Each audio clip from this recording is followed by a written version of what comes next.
Hafta boshidan O'zbekistonning qaysi viloyatlarida kuchli yomg'irlar, momaqaldiroqlar bo'lishi ma'lum qilindi.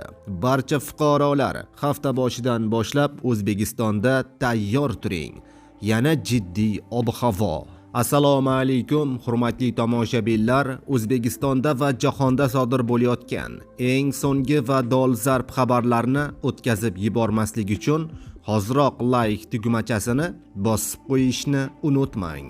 Like bosganlar video oxirida 15 ming so'm egasi bo'lasiz.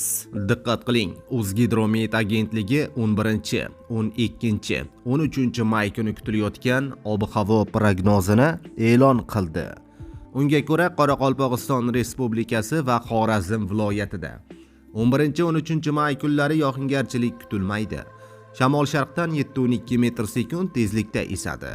Harorat kechasi 10-15 daraja, kunduz kunlari 25-30 daraja issiq bo'ladi. Buxoro va Navoiy viloyatida 11-13 may kunlari yog'ingarchilik kutilmaydi.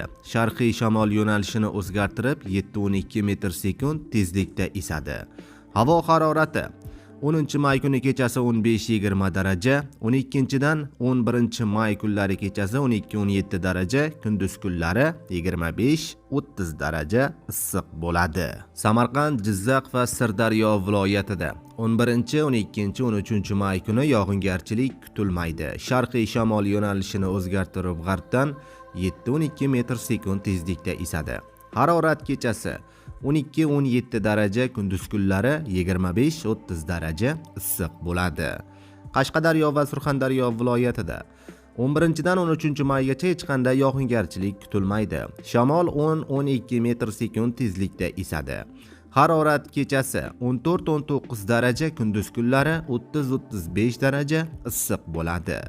Andijon, Namangan va Farg'ona viloyatida 10 mayda yomg'ir yog'adi. Momaqaldiroq bo'lishi mumkin. 11 maydan 12 maygacha ba'zi joylarda qisqa muddatli yomg'ir yog'adi. Momaqaldiroq kuzatiladi. 13 may kuni yog'ingarchilik kutilmaydi. Harorat kechasi 15-20 daraja, kunduz kunlari 20-25 daraja issiq bo'ladi, deyiladi xabarda.